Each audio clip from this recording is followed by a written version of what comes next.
Welcome to Eerie Essex. I'm Bethan Briggs-Miller. And I'm Ailsa Clark. Thank you for joining us on our journey into the strange side of the county.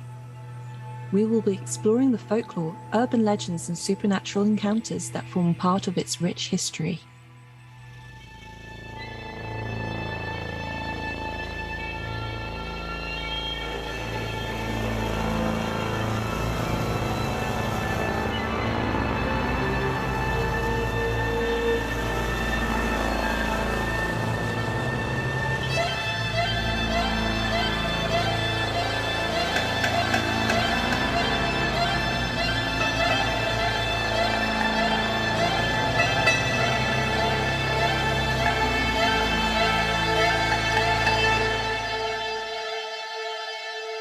Hello and welcome to episode 22 of Eerie Essex, where once again, it's not just me and Ailsa, we get lonely. So this time we have invited one of our favourite podcasters. It's James Shakeshaft. James, do you want to tell us a bit about yourself?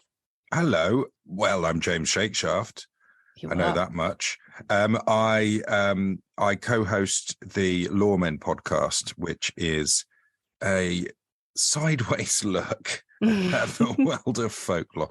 No, we just me and Alasdair Beckett-King just sort of tell each other stories that we think are slightly amusing, and then sort of judge them on an arbitrary scoring system afterwards. Excellent. I do enjoy that. I thought that I was listening to an episode on I'm going to get this wrong now. Spokane.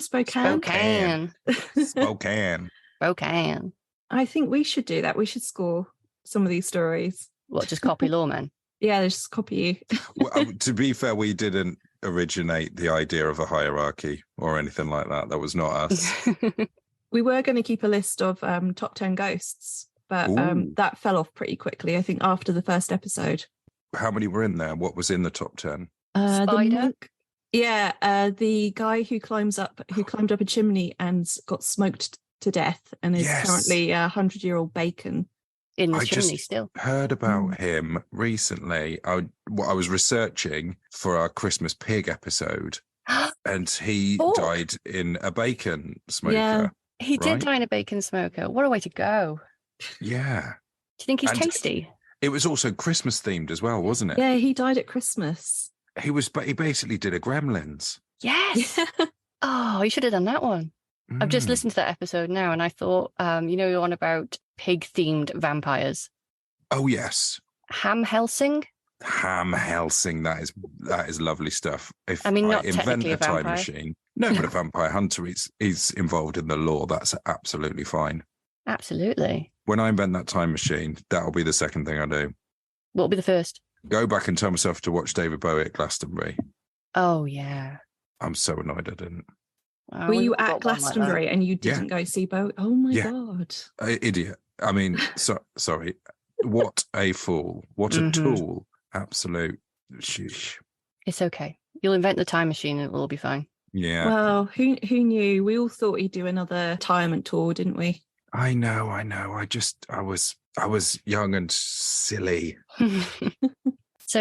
So we're going to do, and weirdly, once again, there's been a weird synchronicity in the paranormal folklore world. Everybody seems to be doing animals this month. So Loremen with their pigs. I assume you're not doing any pigs tonight. No, I'm pigged out. Were you worried you might bore us? Oh, lovely stuff. Lovely stuff. I've been thinking about that since lunchtime today. I have no pig puns. I can't believe I had no pig puns on the night. Oh, the only one I did, which I was very pleased about, was because it was a Christmas pig. I got everyone to vote on their favourite pig, and they were crowned the monarch of Saturnalia. Yeah, the Saturnalia was genius. I think I exhausted all my punnery. Yeah, you distilled it into one good pun. Wow. An espresso of pun. Right, so as we said, we're going to do animal ghosts, animal folklore, and there is a hell of a lot to be had. I've picked one in particular because it happened around here, and I like it when that happens. But Ailsa, you have requested tonight to go for it first. So do you want to take us away with the first animal story? Yeah. Well, I've got some animal folklore for you, and maybe a bit of an apology to Mr. L.F. Newman and Mr. E.M. Wilson, because I've skewered this paper so many times. Yeah, you've used it a lot. Yeah. It's the gift that keeps giving. But it did say that Essex lacks all the basic geographical and sociological properties for nurturing myth and legend. But it then went on and delivered, so I feel a bit guilty now. And yes, of course, I'm referring to my favourite punching bag, the folklore survivals in the southern Lake counties and in Essex, a comparison and contrast. Yeah, you do like to give it a poke now and again. Yeah, it's such a catchy title as well. So yeah, this paper does have many, many chapters, and one of them was on animals, and it was a rich resource for me this time. And this research took place in the late 1920s and early 30s, so time would have probably shifted some of these folkloric sayings on. But here's what they managed to capture from Essex around that time. One of the first bits they recorded was that up until the early 1900s in Essex, people in Essex thought that newts were supposed to spit fire and bite, and country people refused to handle them as they thought the injuries were deadly. Yeah, little tiny newts spitting Is that fire. why there's so many like dragon folklore around here? I think so, possibly. I didn't know there were that many newts though. No. Okay. I can't say I've ever seen a newt in the wild. Oh, I couldn't pick one out of a lineup. Salamander, newt, axolotl, thin frog, thin skinny frog. Mm. My dad always used to have this thing about the Suffolk flat frog. Mm. What's that? That's when you find a run-over frog in the road in Suffolk. Oh God, Keith. Across the county, we also know the famous, across the country even, we also know the famous poem about magpies. One for sorrow, two for joy. We also know that the poem can differ greatly from place to place. I've always known the third to be for a girl, the fourth to be for a boy, 5 to be for silver, 6 to be for gold, and 7 for a secret never to be told. Somewhere in Essex, there is a variation where 5 is just for wealth, rather than poxy old silver. I actually think this poem probably changes from telling to telling, because looking up and thinking over the versions I've heard before, I'm sure I've never heard the same one twice. Have you ever heard of a 8, 9, and 10? No. James? Not until I looked it up. To be honest, I've never got past 4. I don't think. Have you? I have a similar thing with I think it's basically the same principle, but first the worst, second the best. Yes. Third the one with the hairy chest. That's as far as I thought it went, and then I heard there's a 4th. What? Well, what do you, Elsa? Do you know of a 4th? No, it's not come up ever in. So the most common one I've heard is first the worst, second the best, third the one with a hairy chest, 4th the golden eagle. That takes quite a golden leap. eagle out of the nowhere. golden eagle. For no reason. Suddenly a golden eagle. That's got to be an American. Maybe or Scottish. Or Welsh. You can blame us. We do add weird things. Carrying on with magpies. Generally in Essex, magpies are thought to be lucky if they cross your path. But if you round a corner and see 3 magpies, you may have just been given a death omen, or possibly a sign that a letter is heading your way. It's probably a tax bill, since both death and taxes are unavoidable. What if it was a letter telling you we're going to die? Like 2 death omens, like a distilled death omen. Is that like a death threat, do you mean? Or a death threat, yeah. Is that like a very lax doctor? Or a doctor with no bedside manner. You're going to die. Yeah, you'd think from the 3 weeks from the date of this letter, or probably when you get it. And it was sent 3 weeks ago. Yes, yeah. Some people in Essex thought if you called attention to a lone magpie who presumably hasn't bothered to cross your path in front of you, calling attention to it would then dispel any bad luck it brought. So far we're very foggy on whether magpies are good or bad luck. Did you have to get its attention? Did it have to turn around and go, right? Well, I don't know if you were calling its attention, or whether you were going, "Oi, look, everyone, there's a magpie." These hazy rules. Magpie, though, I can see why they'd start to bear a grudge. I also have a whole bunch of fun ones to try at home if you happen to be a sheep farmer in lambing season. So like a coin toss, depending on which way the lamb comes out, is a good or bad omen. Head means good luck is coming your way. Tails means bad luck, which seems to be relatively simple to understand, since coming out tails first is a breech birth and probably meant a huge amount of stress for the sheep and farmer. Meeting the first lamb of the season means joy will come your way, but also who wouldn't be happy seeing a cute little lamb? Yeah. Whilst you're there, you should also note what direction its head is pointing, and that will be the direction you travel in all year. Just keep on going round the world until you come back again. I have no idea. This seems to be a very odd folk saying. Is it sort of like you're forced to do it, or if you go the other way, the lamb will get you? I don't know. Maybe it's just like, I have no idea. I can't even fathom. I just think it's just the person keeps on, they'll be forced to keep on going round and round and round until they see another lamb pointing the other direction. They'll keep on going that way. Like in the Wolverine film, just keep walking. Which Wolverine film's got a lamb in it? No, there's not a lamb. There's a mutant who can make you do whatever she wants, and there's the bad guy, and she like makes him. She says, "Just keep walking until your feet bleed." Oof. Sorry, no lamb. It was a very tenuous link. That's good. So it's also lucky to see the first lamb of the season's tail. And you can also make a wish if you see the first lambs of the season en masse, though you probably shouldn't wish for mint sauce. So my dad, this is where I brought my dad in again, is that he used to encourage me and my brother when we were little to scream mint sauce at any sheep we saw when we were walking, because he's a bit evil.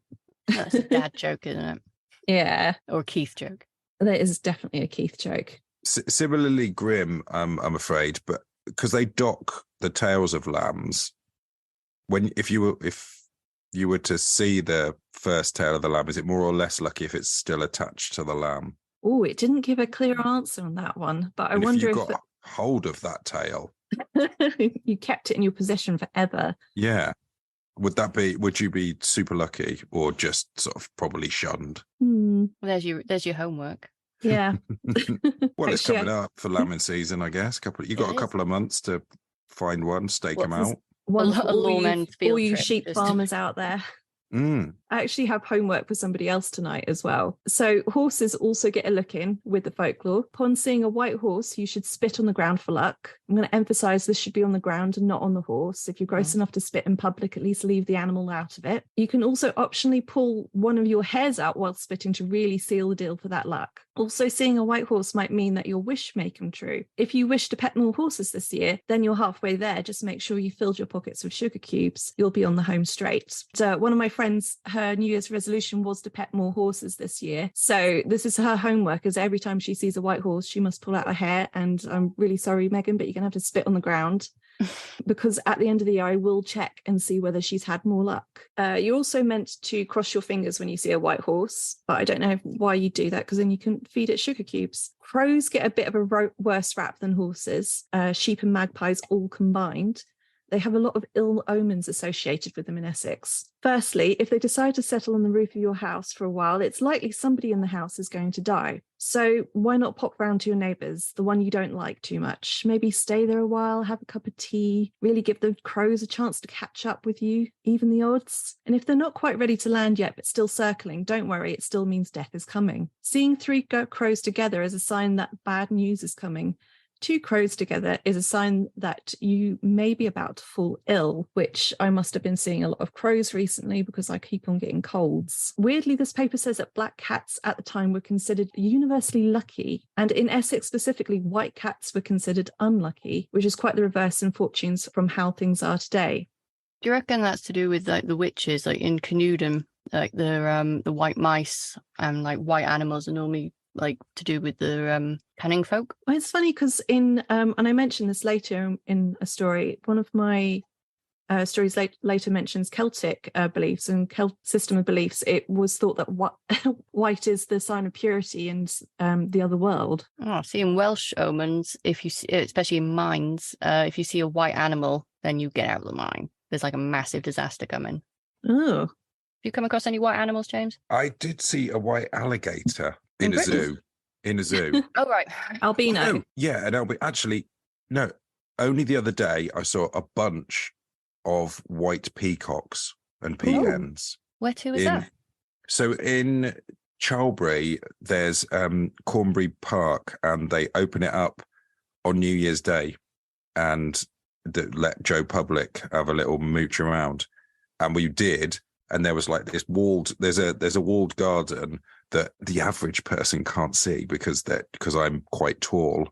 I could see over the wall, And in the middle of the garden, there was like about 6 pure white peacocks and peahens just sort of milling around. Oh, I wonder if there's anything on that. Have you had any good or bad luck since? Well, I've started doing dry January. Oh, that's bad luck. Yeah, so dry January through regret, really. But I'm having a thoroughly wet one because, damn it. Hares are also considered lucky, and especially if you see a black hare, which I've never seen a black hare in my life. I've only ever seen brown ones.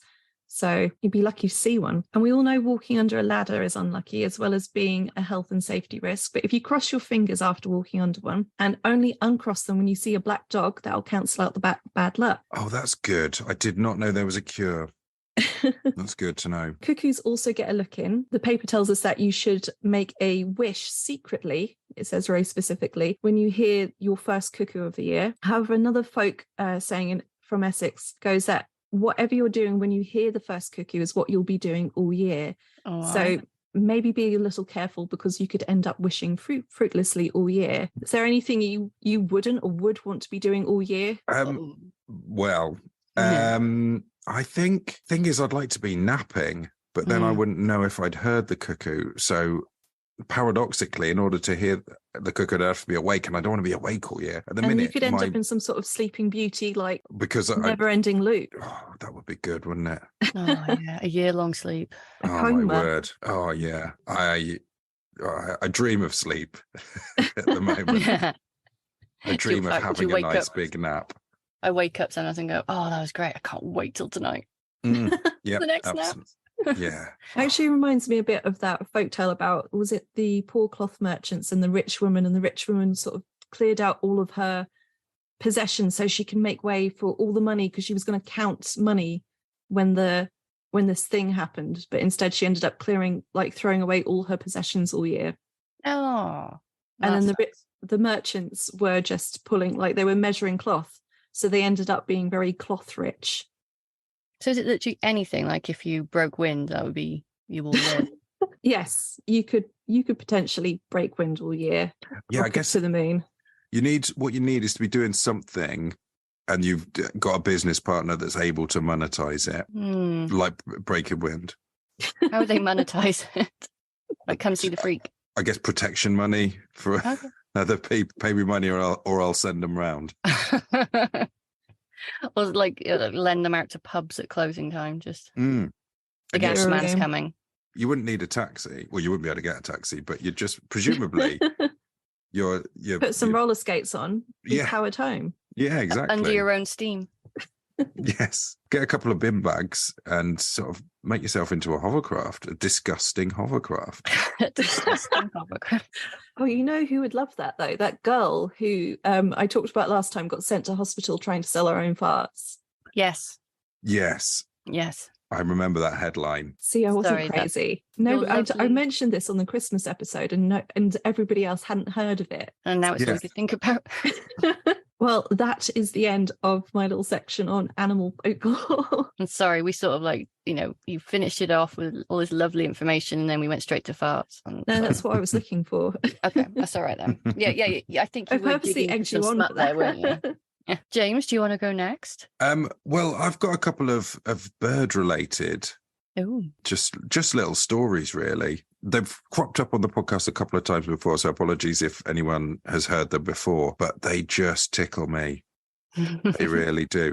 One is from Cheshire, and it's a little town called Stanny. That is a big tome you've just pulled off the shelf. Oh, yeah, it's friend of the show. Oh, Law of the Land. Westwood and Simpson, Law of the Land, yeah. I'm currently using that as my laptop stand. It's a good size. It's good and solid. A combination of this and the Catherine Briggs Dictionary of Folklore, like the just one half of it, or technically 1/4 of it, actually. Oh, dear God! Oh no, she's just collapsed her own folklore shelf. There's views. Trying to show off. Oh, you've got the dust cover and everything. A very ripped dust cover. I got that for £1 at a charity shop. Oh, they were robbed, quite literally. They listen to this, so don't say that. Don't Google it. Don't Google how much it goes for. I have just literally in front of me is my folklore thing, and the erotic folklore tome is now hovering precariously. Sort of like a sword of Damocles. Yes. That is a very fitting way for Bethan to go, actually. Taken out by smut. That's not a normal sword. So this is from Stanny. So according to members of the Women's Institute in the 50s, they collected together some tales. They weren't just gossiping about this particular thing. A collection of local anecdotes from members of the Women's Institute in the 50s. It includes that there's a standing joke about the people of Stanny that they were so scared by a duck that used to hang around on the lane to Stoke, and that's Stoke, Stoak. I've never heard of that one outside of this story. All it does is, obviously, there's your famous Stoke-on-Trent, and my favourite Stoke, which is I think it's in Somerset, near Stoke Newington. No, that's in London. It's a little town called Limpley Stoke. Oh, that's quite cute. Well, it depends. I don't think, not for anyone involved. I always wonder, these people with the embarrassing town names or street names, do they, when you're, I mean, I suppose kids don't do this anymore, but you used to give out your address as a kid and you'd like write letters to people and things. Like, did they ever feel embarrassed about giving it out? Like, were they teased about it, or you get teased about anything? Yeah, especially some of the names around here. We did do you swear on this? Sorry. Occasionally. Or rather not. We try. Go for it. Yeah, go for it. We don't really mind, but... Well, it's a town name, so I don't know. Well, then, if it's a town name, then it's fine. Go for it. Shitterton. Oh, that's fine. Shitterton's great. I mean, we've got Fingering Hoe, Burnt Dick Hill. Of course you do. The golden, the I think it's the number one. Yeah. I used to live near Pratt's Bottom. Oh, that is good. Which is a pretty good one. Isn't there Sir Nobbs Wood as well? Because I follow on Twitter, there's rude place names, and they always come out with some crackers. There's one that always cracks me up, but it's a stupid thing. It's called Verily Come Something. Yeah, it's Verily Come Sorely. Sounds like a song. Verily Come. There's a Horton Come Studley, which sounds like someone who you don't want to go back home with them. Sorry, we interrupted your lovely story. Yeah, so they were so scared of this duck on the lane to Stoke that finally, in the end, they all plucked up the bravery, pun not intended. I was going to say, that was genius. They managed to pluck up enough bravery that they ambushed it. Don't know how you ambush a duck, for a start. I don't think it's as dignified as it sounds when you say, we're going to make a plan, we're going to ambush a duck. Like, okay, that sounds good. But the reality of it is kind of scuttling around with your hands about a foot off the ground, just going, come here, duck. It sounds completely coming quackers. across that. Well done. I just want to see this group of, like, I know it's any age, but it's mainly like older ladies in the Women's Institute, like, literally bent over, like going, yeah, ducky, duck, duck. Oh no, they were reporting that they were just reporting on it. Basically, they were not involved in the duck hunt. That was the men of the town. Yeah. So a band of men ambushed it, decapitated it, or duckapitated it, if you will, and buried it at the top of Stoke Lane. But unfortunately, that didn't cure their ills, because the ghost of that headless duck now haunts the lane to Stoke. I love it. It's brilliant. I mean, they didn't even cook it. I mean, yeah, exactly. They could have made some really nice duck pancakes there, but they're famous for their plum sauce and their plum jams. And they had ducks or the Women's Institute? The Women's Institute. I don't know about ducks. They may. I mean, I'm being quite assuming there, but I don't know if they make it. That would be sort of a tragic irony, wouldn't it be, that like ducks are actually the best chefs with l'orange? Yeah, the irony. Which is French for the orange. Thank you for telling us that. No worries. Oh. The lambs know where to get the best mint sauce. Oh, or the cows. What the cows get? Mustard. They're really good at making Yorkshire puds. Oh, they can get it's those cubes. They're just the perfect shape. Yeah. Well, actually, they are the best shape for making a burger. Sorry to our vegetarian and vegan listeners. And any cow, duck, or lamb listeners. So the women of the Women's Institute suffered anatidophobia, fear of a duck watching them. I forgot that was a thing. I don't know if they did, because the ghost of the duck is headless. Oh no, but when it was alive, they feared it. Well, yeah. What would? That's a whole new phobia. It's like anti-anatidophobia, fear of a duck not watching you. Oh, that's the thing. There's the only thing worse than being watched by a duck is to not be watched by a duck. I think. Was it Oscar Wilde said that? I think that'll go down in one of the quotes. Yeah, that's a t-shirt. That is a t-shirt. The only thing more scary than a duck watching you is a duck not watching. I rifled through one of our favourite authors again. Not Betty Puttock this time. I'm sorry. I couldn't find much in Puttock. Puttock didn't deliver.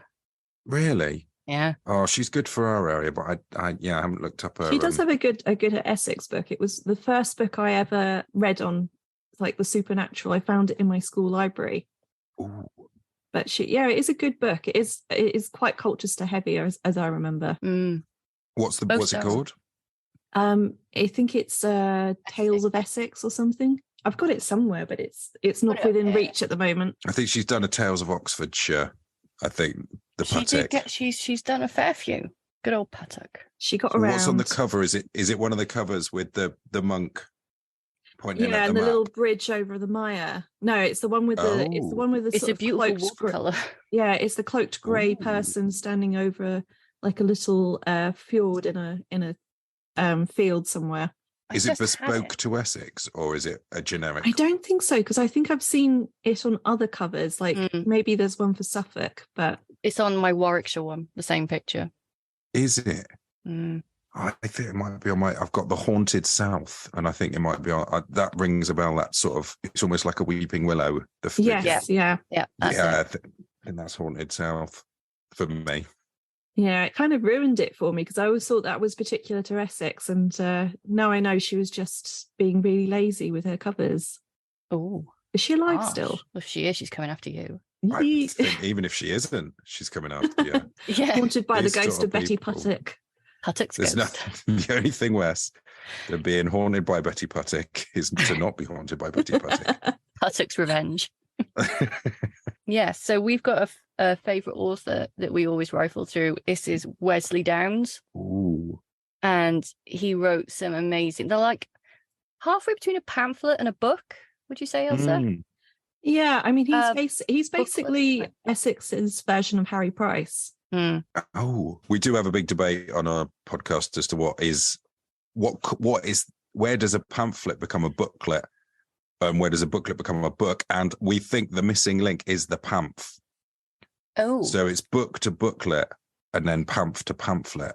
Well, I'm trying to find one now. I'm going to whip one out. And I'll tell you what, It's not done by the number of pages then, because I'd say pamphlet is maybe 4 pages and a booklet would be like maybe 10 or 12.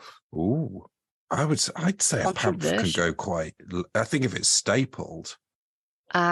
Yeah, is it bound or stapled? Yeah, or booklet be? Yeah, I think a booklet probably is glued. Well, this is glued. This is a book.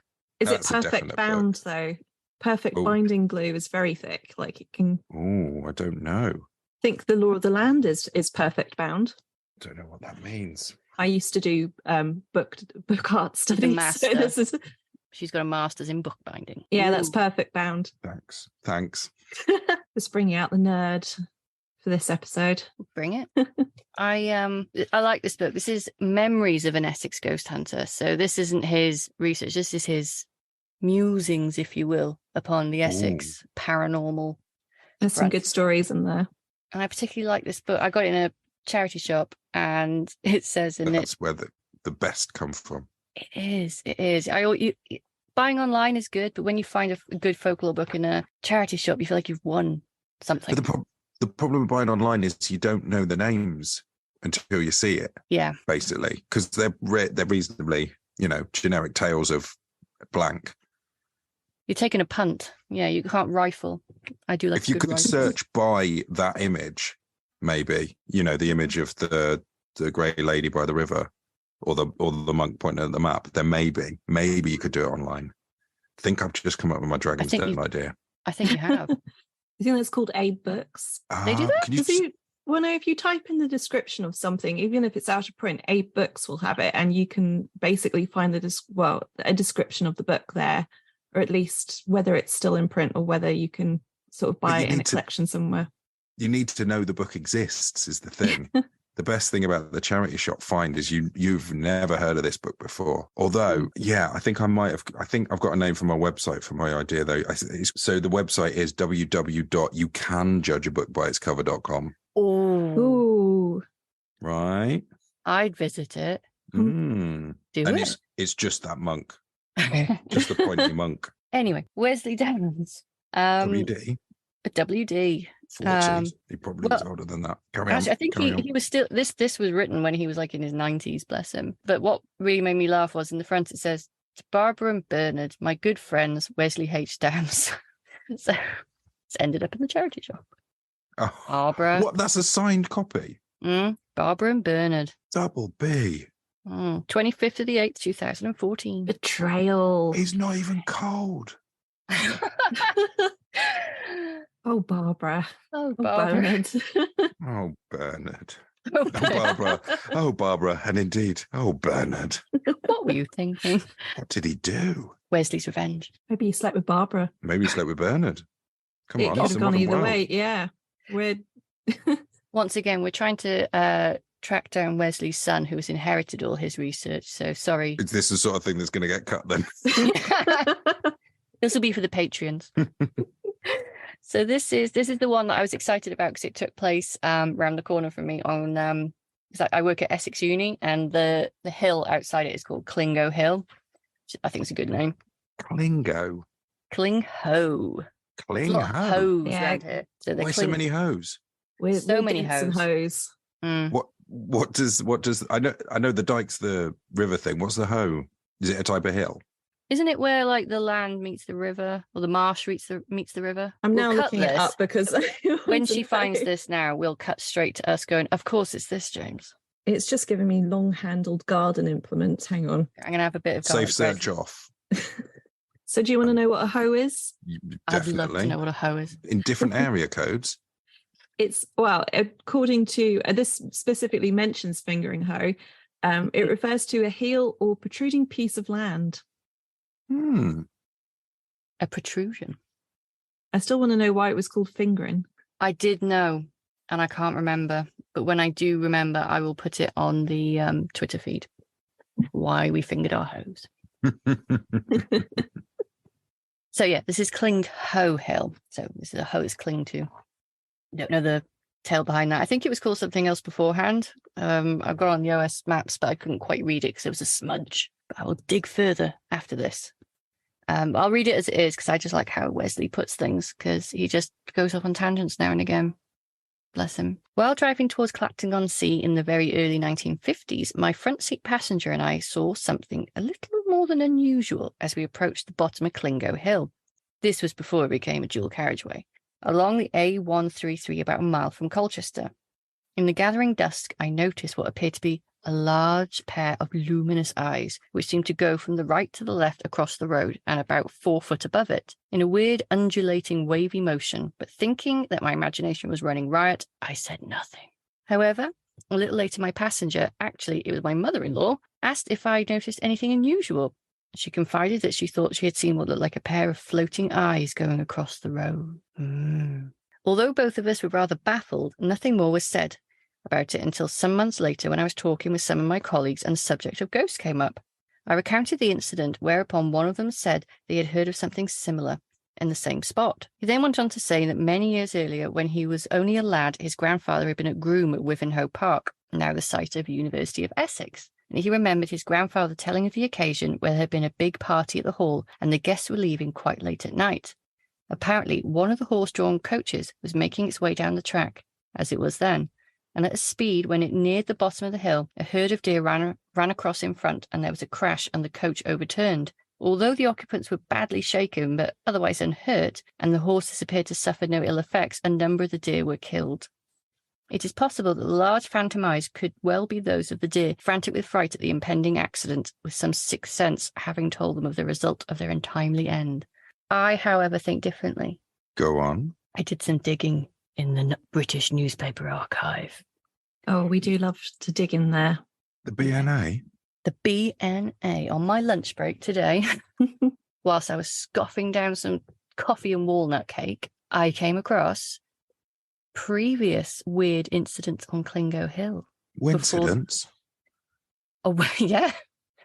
And it seems that whenever horses or cattle or anything approached the top of Clingo Hill, they went from mild-mannered, and there's so many stories of them going absolutely frantic and running as if scared down the hill. So many accidents happened because horses bolted at something at the hill, and this was before that accident. So I'm wondering if there was something preceding the whole thing. And I actually found the newspaper article of that accident, and it's pretty much how he said it. There was a big party at Wivenhoe House, which is this beautiful house that is in the middle of the grounds of the university, and everybody was leaving for a ball, and there was a coach with 4 horses, and there was quite a lot of people on it, and it was a family, and they were going down Clingo Hill. As they got to the hill, the horses just absolutely started like whinnying and neighing, and they got spooked, and they ran to the bottom of the hill, and they ran so fast that the carriage actually came apart, and everybody inside exploded out. Whoa. Yeah. And nobody died.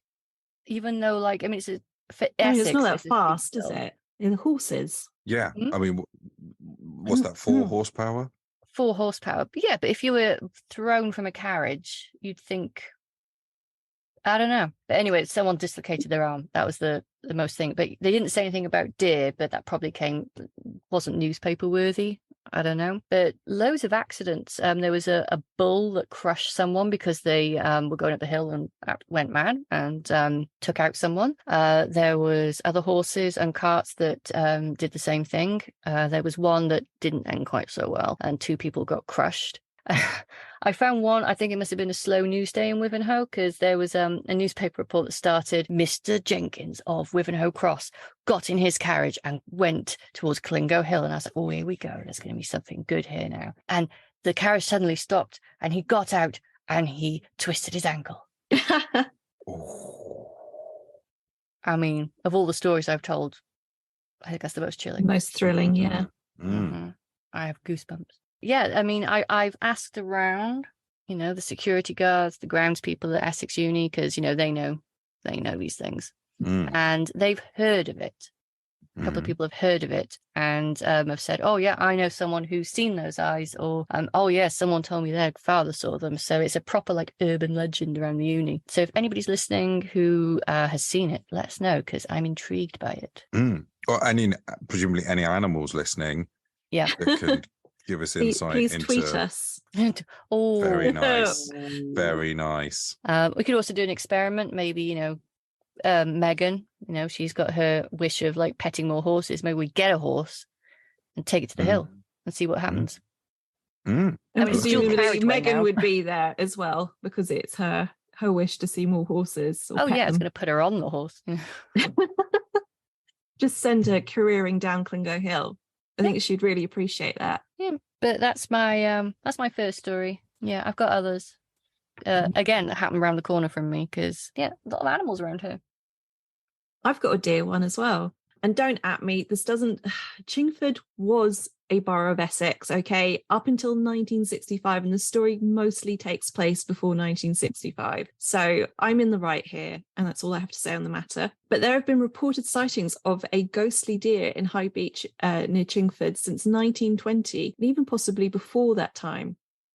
Obviously, I started my research out on the paranormal database for this one, but I got far greater detail from an anonymous comment on a blog post written by Martin Bellum on a now defunct blog about his visit to the area. And this anonymous person description goes as follows. No feelings of cold or anything like that, as the weather was cold, but the deer appeared to have a mist around it, and either no eyes or pure white eyes. He couldn't be sure, as he was on the opposite bank of the lake, but the animal had no signs of dirt or marks you'd expect on a wild animal. It was almost shiny white. He thought it may have been an albino deer, but then it would have had pink eyes. It walked along the bank and then turned and disappeared into the thicket. Whether this was a ghost or not is up for the debate. Chingford on High Beach, where the specific sighting took place, borders on Epping Forest, so deer are a very common sight in the area. However, there is an obscure legend that states that the white deer is an omen of death to anyone who sees it in Epping Forest. And this is quite unusual, as white stags and deer are usually seen as symbols of purity and otherworldliness according to the Celtic culture. And every time you'll see a white stag being reported as having been spotted, it's usually celebrated a lot, and it's actually quite rare for them to be hunted down and killed because people saw this as taboo. I did have a look at some pictures of white deer online, and while some of them do appear all white, I couldn't find any of them with white eyes. So the white eyes are a bit spooky, or it could have been some horrible disease and the deer was blind. One additional note to this story: between the late 50s and 60s, rangers in Epping decided to hunt and kill the white stag, or possibly multiple white deer, to keep the population of Epping Forest deer pure, because they saw the white deer as having poor genetics. The white stag itself was killed and apparently preserved. I'm not sure where it's ended up. I did see multiple mentions of people glimpsing this white stag in Epping on the Epping History Facebook group.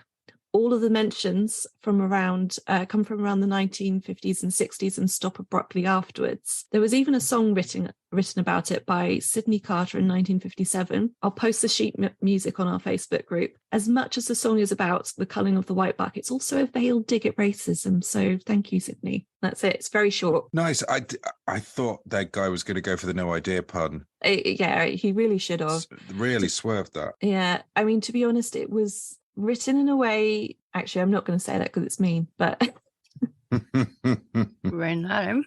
Oh, rain did. Oh, no. But around That this, pun there were several other people going, oh yes, I know the legend of the ghostly white deer. It's really hard to actually find any more about it though. Like, it pops up on several paranormal databases, like, oh yeah, there's this grey woman who haunts High Beach, and also a ghostly white deer. And it's always mentioned as almost an afterthought, but then it's so close to Epping, and Epping has that legend, which it's counted as obscure, but it gets mentioned several places as well. And as we know, Epping is bloody creepy. And we're actually, James, you still up for hunting Bigfoot there? Yeah, big time. So if we see a white deer, is that good? Are we sure if it's good or bad luck though? It's well, apparently in Epping it's an omen of death. So maybe the suicide pool. Oh, yeah, we're not going near there. No, we're going to the side. I'm looking up in Law of the Land. It says there's a white deer near me. White deer in your area. Yes, it's in Gloucester. Not Lonely Housewives. Lonely deer in your area. In Gloucester, it was the birth of Edward the something two. Edward II, yeah. The Revenge, the Edwardening. 2 white stags appeared from nowhere and let themselves be harnessed to draw his bier, which I think is the thing that his coffin was on, rather than set up a little sort of pub. Maybe that's why pubs are called the White Stag. Oh yeah, because they draw beer. They draw beer. Maybe. And also, it just on that, while searching that page, I've got there's a little story about a church which claimed to have which had a relic which it claimed to be the actual blood of actual Jesus. But basically everyone else says it's duck's blood. Shut up, it's duck's blood. The WI have been there. Yeah. He did rise from the dead. Yeah. Was it after 3 days? The duck. Did he have a head? I was making a Jesus comparison. I wasn't sure if you were talking about Jesus or the duck. They're easily confused. That happens so often. Have you got another story for us, James? I do. I've got one from That London. Oh, That There London. That There London.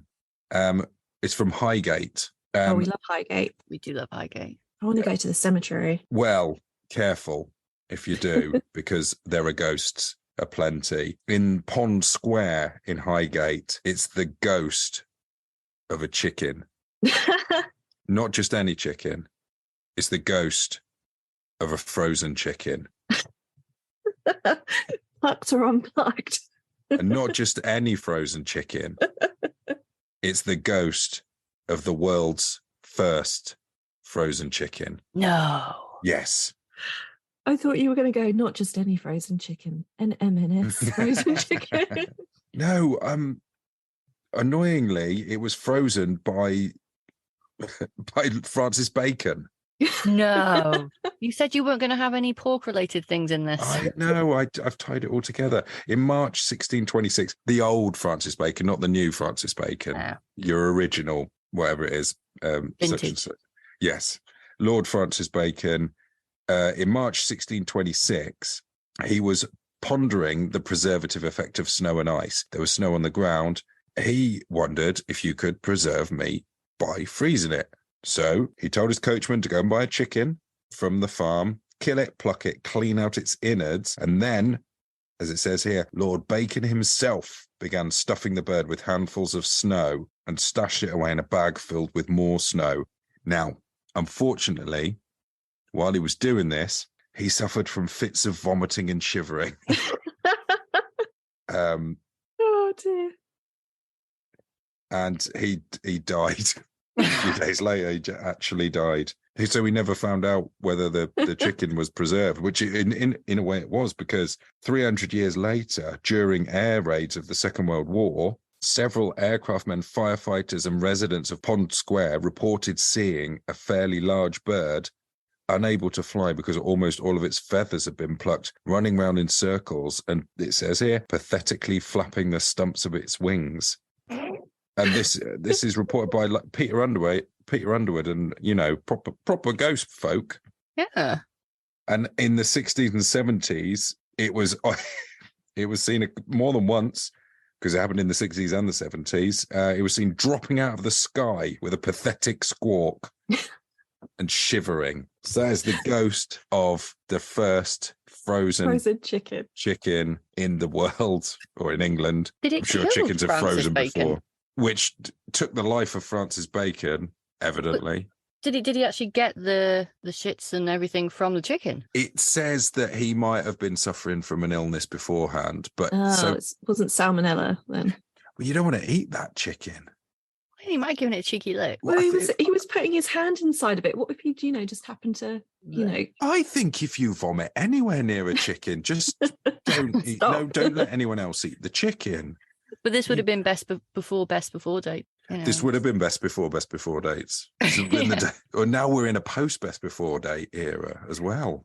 Thank goodness. Where we ignore the best before date. Yeah, unless it's used by. They've taken off best before dates at a number of high street supermarkets. Have they? Yeah. What about the old used by? Yeah, I don't know. I doubt that the first frozen chicken in England had to abide by the standards of the Food Safety Agency. But I could be wrong. Exactly. We'll never know. But you'd think, given his name, Francis Bacon, he would have tried some bacon. Maybe, yeah, come on. Start off small. Yeah. Don't run before you can walk. Maybe that's his mistake. Oh, he was too rash. Yes. Oh my God. He was too cocky. Oh. But he did pluck up the courage. God. He didn't chicken out. No. I think we've squeezed enough. Yeah. I think so. Bookmark it though, if you figure something later, don't be afraid to, hark back. Okay. Retrospective pun. Well, I like that one. Thank you, James. You've gone delightfully absurd. Delightfully absurd. And all poultry based tonight. Yeah, I think I've just had it in for our feathery friends.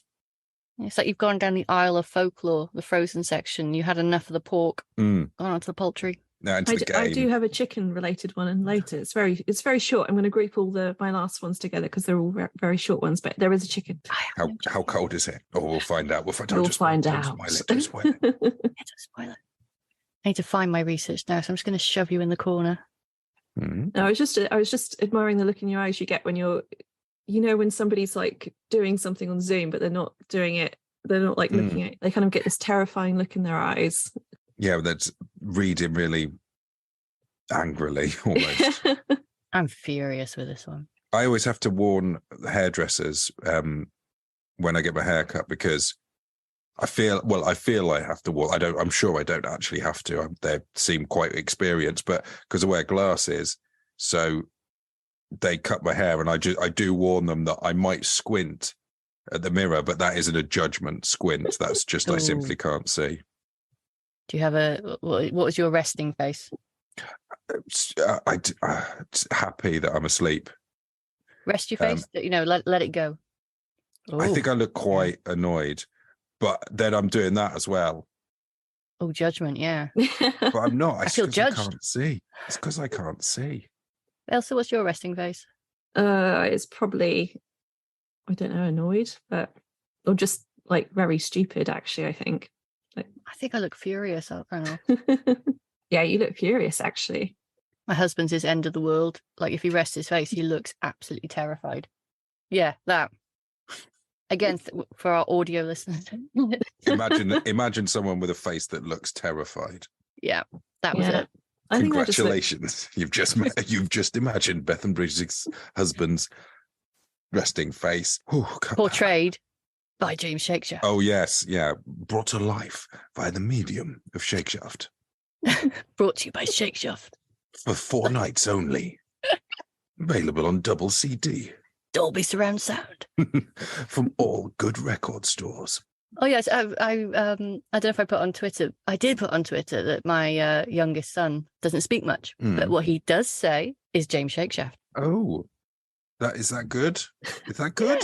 Yeah. Yeah, because he's had glue ear, so he's through the wonders of the NHS and being batted back and two between places. It's now something relatively simple. Which if they'd just done that, I won't whinge. Mm-hmm.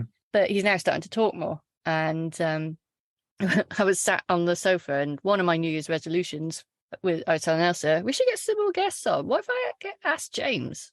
Thinking it would be an uphill struggle, James, because you and Alasdair are in another sphere of podcasts, and I didn't expect you to go, yeah. What?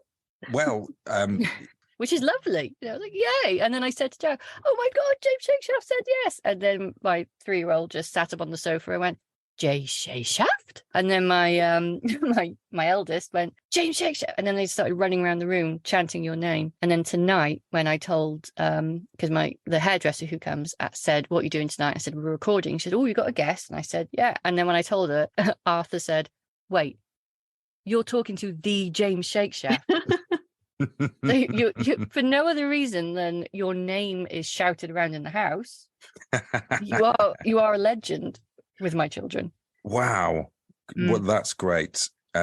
Yeah, I mean, I like to be legendized. Well, I think, yeah, it's almost like a cult. They just do go around shouting like a little bit like a they got the name right. I went to get a new library card today because I do have this rock and roll lifestyle.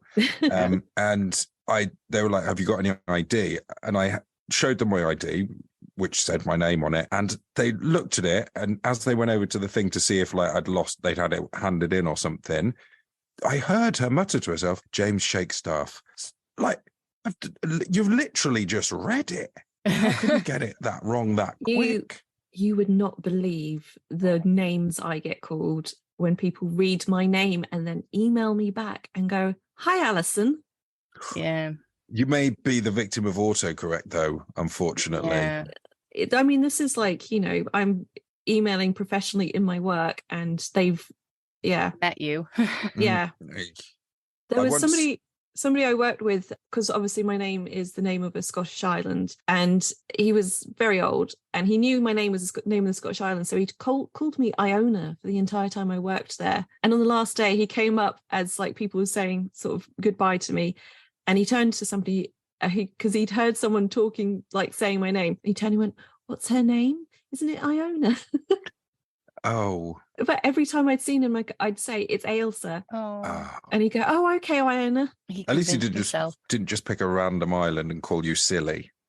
Oh. I genuinely got a letter because I had to report a bike theft. I got a letter from the police addressed to Mr. Spacecraft. Oh my God, that's a great name. James Spacecraft. James Spacecraft. That is a first-class name. But it's not someone who needs a bike. No. I got a letter from when I was 16. I got a letter from the college I applied to, responding, going, you can't apply to this college unless you use your full name, Alison. Ooh. Yeah. That's odd. The way people respond to seeing how my name is spelt is interesting. Wait a minute. Your name's Elsa? Ailsa. Ailsa. That's just a name. Yeah, but people see the A and the I and they completely lose their minds because they want to switch it around and call me Elisa. Oh, I think maybe I just happened to know an Elsa at school, so I'm completely down with the name Elsa. Really? Is it not? No, not at all. I suppose actually. Not outside of Scotland either. Just seen your initials, James. JFS. What's the F? I thought we didn't swear on this.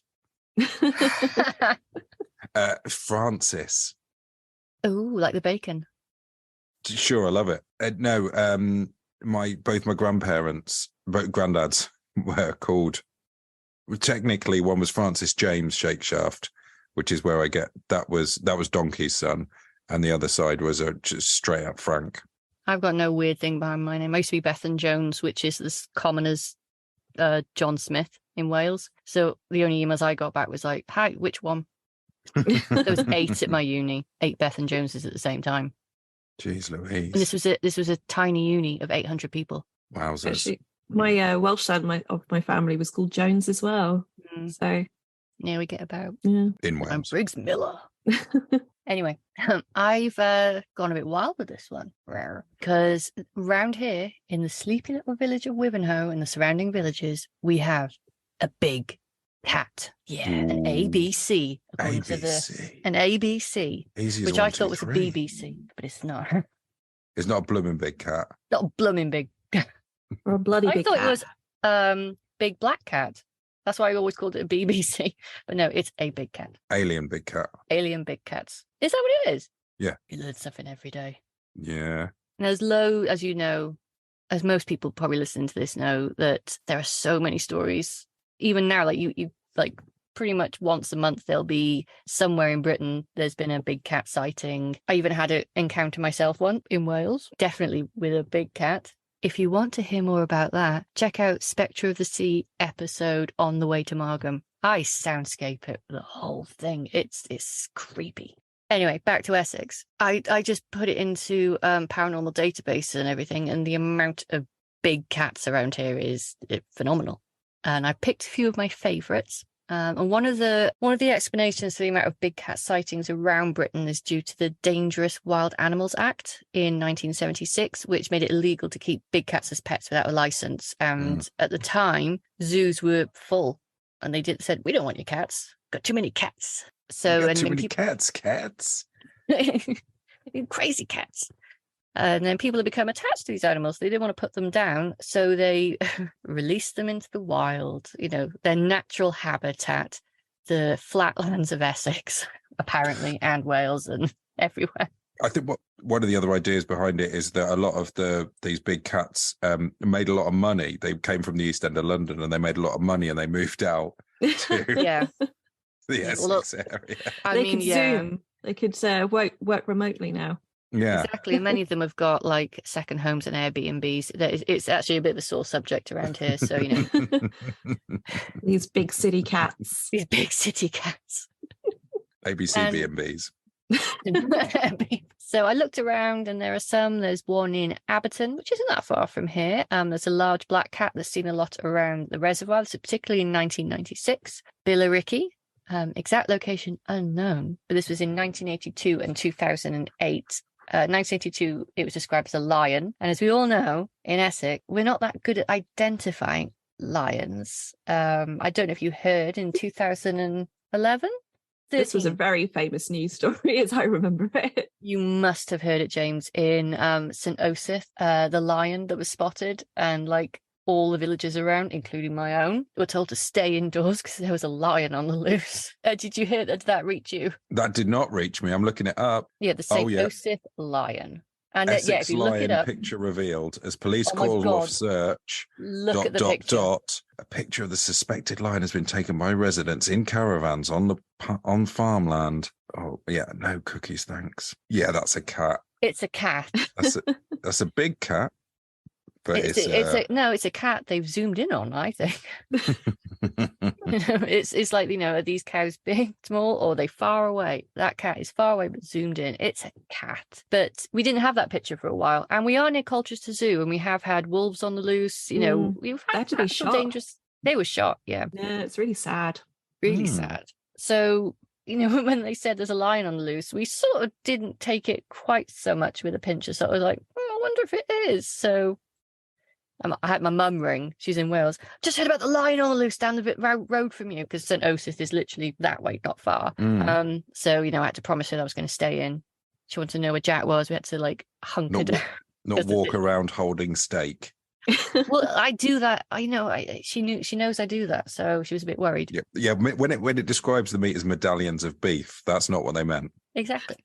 So yeah, there was I think about 6 hours where everyone was waiting to hear about this lion, and it turned out it was just a big ginger Tom. But that is why I take some of these sightings with a pinch of salt, because a champagne-coloured lion-like cat may in fact be just a very large Tom. But some of them, when I've seen the pictures, there's an entire website, a website and a Facebook group called The Beast of Essex, and people post their latest sightings, and they are seen a lot. I mean, I was looking at the timeline on them, and there's about one every couple of months. And the pictures on them, because, cameras are getting better now and phones and stuff. It's a bloody panther.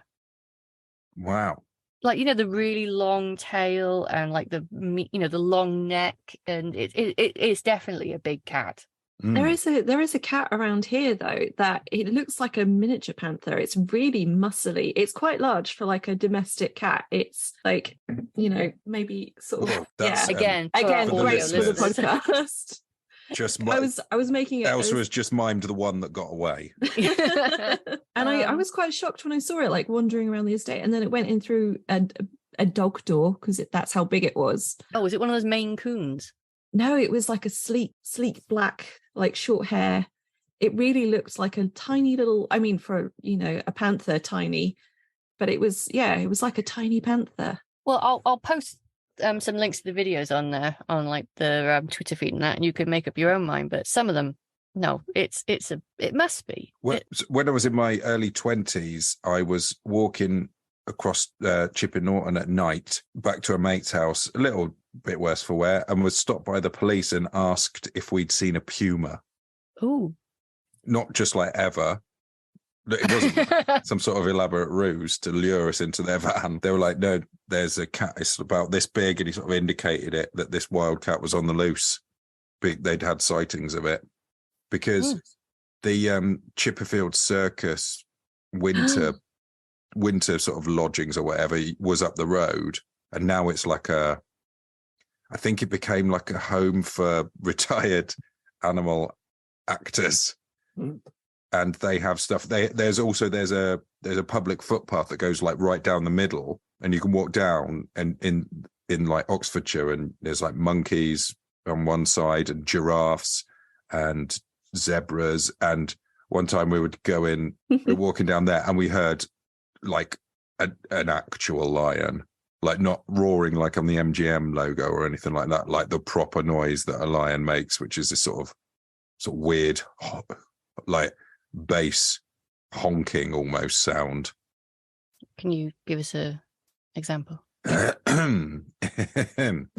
Just that sort of ooh, ooh, ooh. Oh yeah, that kind of smoker's cough sound that they have. Yeah. And it was weird because we were walking, and there was just this you felt this almost prehistoric fear of I don't know what I don't know what that sound is, but I know that that's very bad to be around. And I think they've got a lion and a tiger and a liger now. Oh, I'd love to see a liger. Well, I think you can, but it costs quite a lot of money. I'll go through them all because there are loads. There's one on Mersey Road, Ailsa. This was spotted from 1996 to 1999. Actually, I tracked them. It is, I think it's the same cat or group family of cats making their way around Essex, because the timeline and the locations, it's it's moved on there now. Oh, it's moved on there. There was one in Dunmow in Essex, and I think I might have got the news report for that. There you go. There's a cat the size of a Shetland pony. It was quite specific. Bloody hell. That was ripping the throat out of a lot of the animals on a farm. And there was someone who was keeping their prized horses inside at night because everybody around the area had seen this very big cat, and it had a lot of the people are saying it had a distinguishing, very long tail, like nearly the length of it. And the horses would act odd as well. Sorry. Yeah, if someone was making me go into a lounge, they brought them inside their house. No, I think they brought them inside the barn. Oh, that's standard horse procedure, surely. I thought that would be standard horse procedure, but this is what she said. The horses were standing at the top of the field in a herd. When the horses see something, they stand rigid. They were all snorting and staring. I thought it was a deer, but as it got closer, it was black, and I initially thought someone had dumped a Shetland down there. So I just imagine this, like, dump it on the field. And I could see the way it was walking. I knew it was definitely not a Shetland. It was going in circles, like it was smelling something. And then what I really liked is her husband announced on Facebook about this. And the way it said is just, it says, it's been a strange 48 hours. Jen witnessed a big cat walking across the field. I joked she had too many Prosecco's, but to my embarrassment, our neighbours had the same sighting.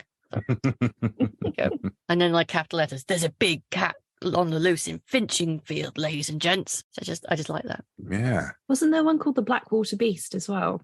Yeah, there's loads. There's the Braintree Beast. There's a Braintree taxi driver said that he had absolutely no doubt that her sighting was genuine. She watched a feline take up to 6 strides before it disappeared into a woodland by the River Colne. Also, not far. A taxi driver once told me he won the Super Bowl, so I don't know. Maybe pinch of salt again. But the reason that I zoomed in on big cats for this episode was because there was one in Wivenhoe, and this was a brazen cat. This was in the afternoon. This was in 2009. Early hours of the morning. Scratch that. And Wivenhoe's quite busy. The high street. There's lots going on there, and the surrounding areas. So the fact that it says here, the so-called Beast of Essex was spotted by a police officer on the high street outside the police station when it used to be by the town hall. A search for the creature was launched, but nothing could be found. And then not long after that, it was seen in Alresford, just down the road, which is the next village on, James. And actually, a friend of ours, Andy, who is going to help us out with Eerie Essex on the road, our roadie, he saw the Alresford one himself when he was a lad. He was in the car with his mum, and they stopped at the crossroads as you go towards Alresford, and it just came out of the hedge and just like trotted along, like really, like there was no mistaking it. It was like, that's a big cat, that's a puma or something. And then just went back in the hedge, and like he looked at his mum and they both went, did you just see that? Yeah. And yeah, it seems to have like settled around here for a while. So we'll just take care, I suppose. Yeah, don't go out with your steaks on show. Well, yeah. Don't pull a Peter Laws. Oh God, did you? We interviewed Peter Laws in a previous episode, and he went werewolf hunting and got peppered steak from the butcher to try and lure it out. I think he said he was putting it along with a string behind him. Yeah. Where was that? Where did he go? Oh, where was it? Up north? Yeah. I've got a plan. I'm hatching a plan with the quantum mechanics podcasters to go to Cannock Chase to hunt their werewolf. Oh, nice. There's a werewolf in Cannock Chase. We were good. And black-eyed children. Oh yeah, I've heard about the BECs. Yeah, I'm a bit worried about them. And doggers. The werewolf. And doggers. I see. For once, I didn't bring up dogging in the podcast, Elsa. I know. That's why I just laughed so hard. I was so surprised it wasn't you for once. I pretty much bring up dogging and swinging in every episode because it does link to a lot of folklore. Unrelated to those two things, but related to the big cat thing. Have you heard of Hannah Twinney? Oh, that sounds familiar. Why does that sound familiar? She died in October 1703 in Malmesbury in Wiltshire. And she is believed to be the first person to have been killed in Britain by a tiger. Oh, wow. She was a barmaid at the pub that had a tiger on display. Pub was called the White Lion. Bit offensive to the tiger. And it's in the story goes that she teased it and it killed her. I mean, fair enough. There's her gravestone records it in the form of a poem. In bloom of life, she's snatched from hence. She had not room to make defence, for tiger fierce took life away, and here she lies in a bed of clay until the resurrection day. Weird They had to sort get that of in. addendum on the end. Didn't put in that she pissed off the tiger. And she had it coming for pissing off a tiger. Yeah, that's the oral history, is that there was a menagerie set up in the pub's back garden, and she was warned. She was warned against upsetting it, but she liked bothering the animal until one day it got tired and mauled her. But I mean, this is just from the Wikipedia. We've got a section called Unsolved Aspects of her death. Whoa. Yeah. Oh, so the tiger may have been a cover-up, a red herring. For what? That would barely maul you. Come on. Just lightly suck your finger. At worst. Slap you a little bit. Yeah. And that way would need an accomplice for. The tiger and the red herring did it together. That's my theory. But it was in the Rainbow Trout Inn, ironically enough. This just gets better and better. It's just animal. You could have done a whole episode on It's Animal Farm, basically, with a exotic menagerie. So off topic. I've been watching Animals of Farthingwood again, and I've forgotten how harrowing it was. Traumatized me. I thought maybe I was thinking back on it and I was scared as a child, but it's actually worse as an adult. Yeah, I had the book. It's horrific. Sorry, segue. I'm trying to remember that. It was sort of a Watership Down light, but even a Watership Down is still pretty. Gets you down. Terrifying. Yes. There's a very traumatic death of a hedgehog that has haunted me for many, many years. Is it a car? Yeah. Oh. The kestrel. His wife's crying for him to move, and then I think she then comes back and then doesn't move with him, and they both get run over. Oh my gosh. Yeah, it was the two old people in Titanic scene with a car and some hedgehogs. Yeah, they don't get squished. No. There isn't a scene where they get squished. The second biggest serial killer. Yes, hedgehogs. And at the sea. According to Alasdair, yes. Yeah. The worst one for me, didn't the badger die and Mole was left trying to pull him along? Oh, God. Because Mole used to ride on his back, didn't he?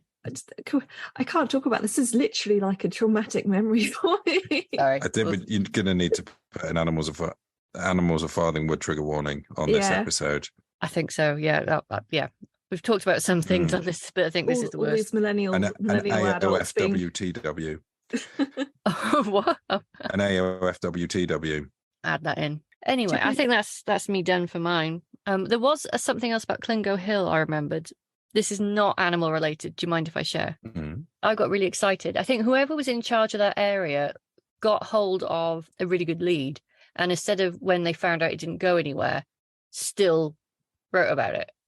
So there was one, and it was really well. It was like an M.R. James story, and it's about this man who was walking back from Colchester one night on this moonlit, misty night, and he got to the base of Clingo Hill, and in the distance he could hear this moaning and groaning, and it seemed to come from all around him. As he went up the hill, it seemed to get closer and closer, and then it seemed to come from the ground and below him. And he couldn't see what was making it. And the moaning got louder and the groaning got closer. And then he looked down and realized he had an open bottle in his bag and the wind was going over it.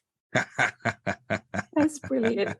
Wouldn't you think if you that was what it was, you think, there's no story here. No. It was a whole page. Wow. That ended with that. It was like the man who twisted his ankle. I mean, I enjoyed it. I think it was worth noting. Yeah. But then it said at the bottom, maybe many ghost stories could be explained by the presence of an empty bottle. Like a sort of a Jerry Springer afterthought. Maybe some of those animals, maybe that's the thing that's scaring them. They're going up there with, for a cheeky drink. Little stubbies. Beer d'Alsace. Desperados. Ooh la la. Oh, she gets fancy. Oh, I can't drink them though. I just had one once and that was it.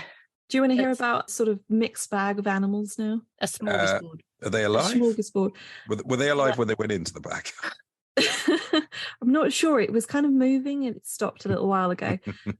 So I've got a mixture of different animal stories. They're all very short, so I'm just going to do them all quickly together. So in Mistley, there is a legend associated with the Norman family who once owned Mistley Manor. So they were rich. But unfortunately, they had a bit of an issue, which was every time a small white dog appeared running down the hill near the train station, it portended to a death of the member of the Norman family. I found 3 or 4 instances on Hidden East Anglia. One was a Mrs. Power living in 1938 who saw the apparition running down the hill, and then somebody else in 1953 saw the dog.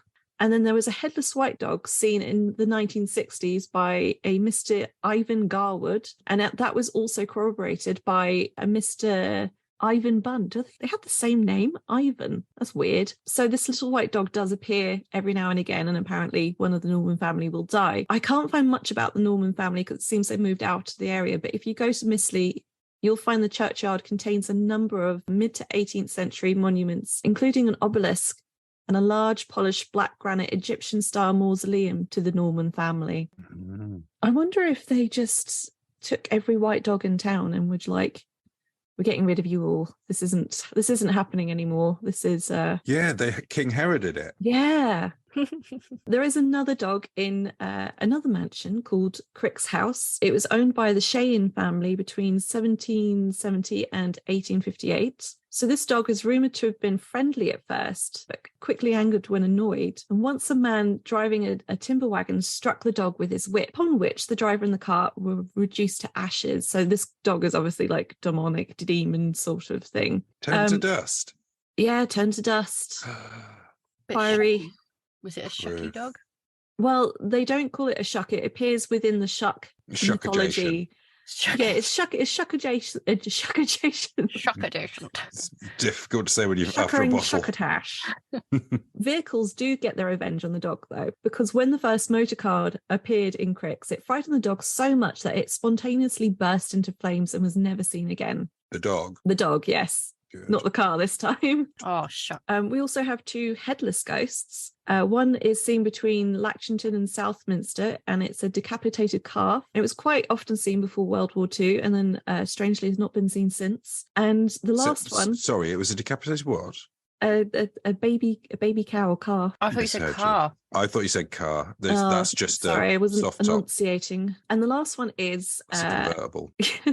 The last one appears in Loremen churchyard and is known to appear and run around the gravestones, startling unsuspecting mourners, placing flowers while screaming for their loved ones. And it is a headless chicken, just popping up around the gravestones, running around. Is it the second frozen chicken? It is. Well, I don't know if he was frozen, but he was certainly headless. The second ever frozen chicken, possibly. I can sense a scoring category coming up at the end for headless. Headless birds. I just love the idea that there's these people in like a very somber mood, and then there's just this headless chicken like going crazy around their legs. Ignore the chicken. Ignore the chicken. Call attention to it if you want. Look at that chicken, everyone. Yeah, I wonder if it follows the same rules as magpies. Yes, one headless chicken for a girl. I know you didn't. I know you were trying to stay clear of pig folklore, James, as you exhausted piggery in your Hamuary episode. Very nice. Been holding on to that one. I did, although I did want to draw your attention. Did you tell a story about a pig and its piglets that haunted a road? The dead os. That's it. This is in the West Country. I think it's in Devon, where, it's around Dartmoor on misty nights. Well, on misty nights here in Essex, I can't remember the village now. I think it's in our road episode, Elsa. Oh, it's ringing a bell. There's a sow with her pigs that haunt a bridge and go across it because they're starving. And I was like, oh, well, that rings a bell. Are they saying starving? No, it doesn't say that. Dead os. Can you imagine if it did? That's a really long walk for a human, let alone a pig or piglet. Yeah, maybe it's like a sort of like there's a portal between Dartmoor and Essex. You know, that would be easier. Yeah, just a lot of hungry pigs. People not looking after their livestock properly. And something else is eating all the dead osses. Probably alien big cats. It all fits together. That's why I was going to ask. Why are they alien big cats? Because I didn't realise this was a thing before. Well, alien, just as in like from abroad. Oh, they're okay. Not native. Foreign. Because in Scotland we have native foreign cats. Big cats, don't we? Like they're not big, but they're. What are they in Scotland? Lynx. NBCs. Oh, sorry. I'm animal folklore out for now. Yeah, I stay clear of Shuck because I think that's its own episode. Well, I think we blew the case wide open there. Yeah, and there was loads more, but we'd be here all night. We could be here all night. Well, thank you so much, James, for sharing some stories with us. It's been really fun talking to you. No, thank you for inviting me. That was lovely. Do you want to do some really scoring? enjoyed myself. Well, I think for headless birds, it's only going to be a 3 out of 5, unfortunately. But that's a surprisingly high amount. It's very specific, to be honest. Yeah. For ghosts of headless and specifically ghosts of headless birds, that's a lot. I think the duck pipped him, really, didn't it? We started too strong. I assume your frozen chicken was headless. I believe it must have been, right? Does that raise it to a 4? No, that is the 3rd, isn't it? Sorry. Sorry. I'd assumed that was the one. Wasn't there another headless animal? That was the duck. And the calf. There was a calf. I would think once you get to like calves, dogs and whatnot, if they're headless, that's really where the key identifier is for me. So otherwise it's just like ducks and things, 2 legs, wings, that it's a duck. But with a dog, depending how hairy it is, you may not even be able to tell it doesn't have a head. I mean, the people of St. Oswy, where was it? Osyth. St. Osyth, yeah. They probably think it was a headless lion. This is true. And they'd probably think it was a duck. What about revenge? Revenge. Yeah, there's a couple of stories tonight where the animals got their own back. Yeah. Yeah, the frozen chicken killed Francis Bacon. The dog. Oh no, the vehicles got their revenge on the dog, but the dog did also get its revenge on the wagon driver that whipped him. The tiger did kill the girl. There's a lesson for us all. The tiger killed the girl for teasing it. Yeah, there's a lot of revenge, isn't there? Actually, and also, if you don't pay attention and respect the law of the magpie, or call attention to it, bully it in a way. Even the cuckoo. I'd say it is I want to say a 5, but we only got as far as 4th, the golden eagle, so I don't know what the 5th would be. Was it 5 for silver? 5 for silver, 6 for gold. 6 for gold. It's only out of 5. It's only out of 5. Come on, let's not get greedy. I do have I know one that is going to get us a 5. Punnage. Oh, absolutely 5 out of 5. Off the charts. I think that was our best punnage in an episode ever. Our friend Aaron in the Appalachian Folklore Podcast, but does he not like a pun? He says it's the lowest form of humour, so he's going to be so delighted with tonight's episode. As he is with every title of our episodes. Yeah, we do like a good pun. Anyway, I'm pleased with it. We got a 5. Unfortunately, though, I can only give you a 1 out of 5 for dogging. And you're the one that brought it up. So it's a home goal. Yeah. Well, thank you, James. Oh, thanks for having me. That was so much fun. Thank you for agreeing to come on. No worries, anytime. And of course, we got our Bigfoot hunt, potentially budget Bigfoot. Medium foot. Medium foot, yeah. We can't afford to go to America. We'll find him here. Yeah, there's plenty. I think there's been a recent sighting. Mm-hmm. I'll look into it. I might ask our friends in Astonishing Legends and Aaron. They're Bigfoot. They like their Bigfoot, don't they? Tips on how to attract. Well, maybe not attract. Find one. Not attract one that way. Oh my God! Calls of a female Bigfoot. Did you see the news report recently in America? Yeah. Oh, this might get us up on the dogging quota. Well, it's not technically dogging, is it? Is it bigfooting? It's bigfooting. Yeah, it was bigfooting. Not even just bigfooting. There was a couple who decided to spice up things by dressing as Bigfoot. Both of them. Both of them going into the forest and making sweet love, and then got shot by hunters. Oh no! No, they were fine, I think. Oh, well, they were shot. Yeah, I know, but were they shot? I mean, any form of being shot is surely bad. There's still a hole in you. I mean, it's maybe crass, but the classic film of the Bigfoot, I didn't realise. The classic, walking along, looking over the shoulder. Are you going to bring up the boobs? Yeah. I know. I was shocked. I'd never seen the boobs. I'd never seen the boobs. It's like that video. I've never seen this. I mean, I've seen the footage, but I've never seen the famous one. You zoom in. I only found out about it because there was an absolute raging argument on Twitter between Ken611 from Uncanny and Owen Staten from Time Between Times podcast talking about was it real or not, which was hilarious because then Astonishing Legends came in on it. It was was the argument in essence, if it was real and it had boobs, it should have had 6. I think Owen's argument was that if you're going to fake it, why would you then think, I better put these big boobs on it? Are they boobs or just like really large pecs? Oh, no, they're definitely. They're okay. They are double D. Is it the I feel weird about this, but I'm going to go to Gimli. Gimli. That's it. Just Google Bigfoot boobs. Yeah, I'm sure that won't bring up anything weird at all. Do it on your work computer. Yeah, and also the walrus recently that. Oh no, I didn't know that was what it was up to. Was it out there wanting people to call attention to it? Was it an exhibitionist walrus? They quite famously, it's good luck. Like it's good luck. They quite famously do that in public. I suppose they don't have much private though, do they? It's not like they have a chamber to ensconce themselves in. I'm trying to. There's a pun there somewhere, isn't there? My brain's gone. There's no more room for puns in it, unfortunately. Yeah, it's almost 10 o'clock. Oh my god, and it is. I need to eat my tea. Yeah, I need to finish this last slice of pizza. Or it's goodbye from Bethan. Goodbye from Elsa. And it's goodbye from James. Bye. Bye bye.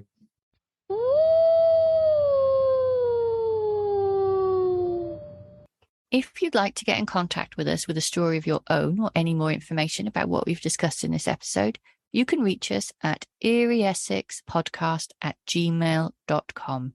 Or if you'd like to contact us on social media, you can find us on Twitter, Facebook and Instagram under the handle Eerie Essex. On Twitter, we are under Eerie_Essex. You can also find us on Patreon and Ko-fi if you'd like to support the podcast.